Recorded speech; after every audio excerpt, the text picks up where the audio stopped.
Once upon a time, in the heart of a quaint, old-world city, there stood an institution of higher learning, known to all as Debreceni Egyetem Debrecen. It was a place where dreams were supposed to take flight, where the blossoming youth of today could become the learned scholars of tomorrow.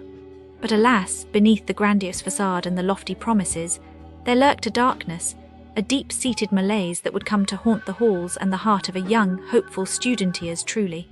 As I first walked through its storied gates, a naive and starry-eyed girl from an ex-Soviet country, I was filled with an insatiable yearning for knowledge and the boundless optimism of youth. I imagined myself, a humble scribe among the learned, penning tales of wonder and intrigue, all the while mastering the art of rhetoric and the beauty of the written word. Yet, as the days turned to weeks, and the weeks to months, my dreams began to wither like autumn leaves under the relentless assault of a bitter and unforgiving winter. The lecturers, once thought to be the beacons of wisdom, were but flickering candles in the vast and draughty corridors of academia. Old and weary, their tongues fumbled for the words that could bridge the chasm between their mother tongue and the Queen's English. It was as if they were reciting ancient incantations from a time long forgotten, incomprehensible to the uninitiated. My peers and I, lost in a sea of confusion, clung to our textbooks as lifelines, for the seminars offered us no sanctuary, no guiding star to light our path. The administration, a labyrinthine entity shrouded in mystery and bureaucracy, was as cold and unyielding as the iron curtain that once divided our world. They spoke in riddles, their tongues steeped in the honeyed poison of false promises and ever-shifting rules. A scholarship holder, I was a title that afforded me no special privileges, no immunity from the chaos that reigned supreme. A fee of €500 was snatched from my grasp, as if the spoils of some cruel jest, when I dared to question the opacity of their machinations. The healthcare services in this city of sorrow were a cruel jest indeed. To fall ill was to embark upon a pilgrimage through the 9 circles of hell. The university hospital, a grim and foreboding edifice, was a place where time itself came to die. One could wait for an eternity, or so it seemed, for the simplest of diagnostic procedures, only to be met with the vacant stare of a physician who could not comprehend your plight. For the language of compassion was not spoken within those hallowed halls. Oh, dear listener, you must understand the gravity of the situation. This was not merely a case of poor service or substandard facilities. It was a systematic dismantling of hope, a calculated assault on the very soul of the institution. The honorary citizenship bestowed upon a man whose name evokes the spectre of Putin was a betrayal of the highest order. It was as if the university had aligned itself with the forces of oppression, turning its back on the cherished values of Western Europe. And let us not forget the pervasive cloud of political persecution that hung heavy in the air. To voice one's dissent was to invite the wrath of the powers that be. The university, a bastion of Orban's ideology, sought to indoctrinate rather than educate, to mold young minds into conformity rather than fostering the critical thought that is the lifeblood of democracy. The curriculum, particularly in the fields of engineering and business, was a paltry offering to the altar of academia. It was as if the instructors were mere charlatans, peddling a bastardized version of knowledge, devoid of practical application and clinical skill. To graduate from such an institution was to emerge not as a master of... Near Debreceni Egyetem, the everyday experience of a visitor is often shadowed by disappointment. The businesses that line the streets around the university share a common pattern of poor service, hidden fees, and a sense that the customer is merely an extra source of income. This atmosphere is felt across shopping centers, hotels, restaurants, and coffee houses alike. The first impression comes from the large mall that dominates the avenue. The general feeling is that even the most basic need, using a restroom, is turned into a transaction. Visitors repeatedly report that the toilets are locked behind a paywall and that the fee is demanded in cash only. The result is a line of frustrated shoppers forced to search for spare change or to endure an uncomfortable wait. The same attitude extends to the parking area, where payment is required even for a short stay, adding another layer of inconvenience to an otherwise ordinary shopping trip. The hotel that sits close to the university promises a 4-star experience, but delivers far less. The common theme among guests is a facility that feels outdated and poorly maintained. Air conditioning frequently fails during the warm summer months, leaving rooms uncomfortably hot. Dust gathers behind curtains, and the curtains themselves betray the age of the building. The staff do not appear equipped to handle complaints and often respond with indifference.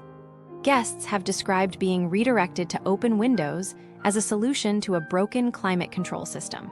In addition, the pricing structure is confusing many amenities such as towels, sauna access, and even some pool areas require extra payment, and the information is not clearly communicated at the time of booking.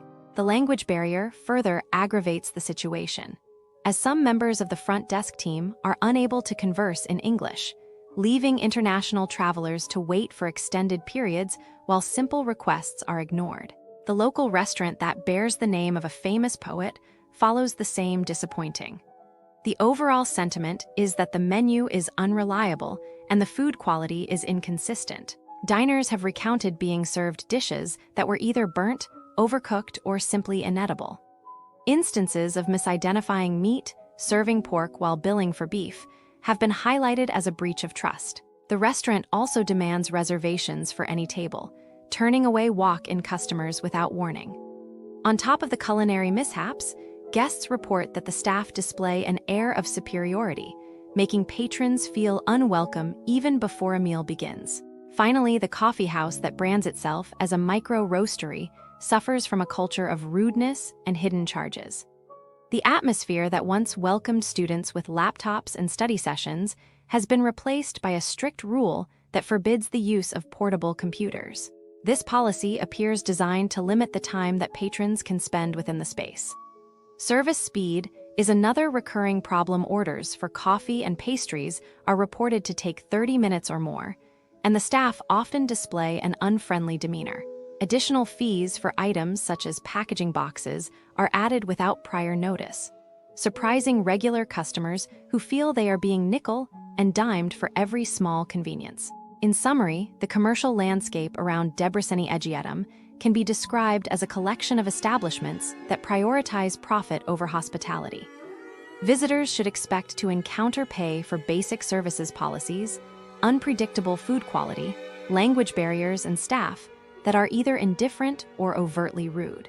The lack of transparent pricing and the tendency to hide extra costs behind vague policies create an atmosphere of mistrust. For travelers who wish to avoid these pitfalls, it is advisable to plan ahead. Seek out alternative shopping venues where restrooms are freely accessible, perhaps smaller boutiques or public facilities. When booking a hotel, request confirmation that air conditioning is functional and ask for a detailed list of any additional fees. Choose restaurants that provide clear menus, visible price lists, and do not require a reservation for a simple lunch. For coffee breaks, look for establishments that welcome laptops and do not impose unexpected packaging charges. In all cases, carrying a modest amount of cash can help navigate the surprise fees that appear at the checkout. By keeping these observations in mind, the journey through the neighborhood of Debreceni Egyetem can be made smoother, even if the local businesses still fall short of the standards that a traveler deserves. The mystery remains why these patterns persist, but the practical steps above offer a way to reduce frustration and keep the focus on the rich cultural experience that the city itself has to offer. You know, when you think about Debrecen and the area around Debreceni Egyetem, it's like this quaint little world where you expect honest shops and friendly faces. But the truth, it's got its own set of shadows, like every place where people are just trying to get by. So there was this one time, a bunch of tourists got tricked by a shop that promised authentic Hungarian lace, but delivered nothing more than cheap knocks-offs. You could tell they were upset, their faces just fell when they realized they'd been had. I bet they went straight to their hotel rooms, called their banks in a panic, and spent the rest of their trip feeling suspicious of every shopkeeper they met. And the shop, well, they probably made a quick profit before the word got out, but I doubt they're still in business now. Karma's got a way of catching up, doesn't it? Then there's this story about a cafe near the university. It was all cozy and inviting, but the prices on the menu were like a magic trick. They doubled by the time the bill came. Tourists, not knowing any better, paid up, feeling cheated and foolish. They likely spent the evening comparing notes with other travelers, warning them about the place. The cafe owner. They might have enjoyed the extra cash for a while, but I reckon the bad reviews started popping up online, and soon enough they had to close their doors. It is all fun and games until you ray out of business.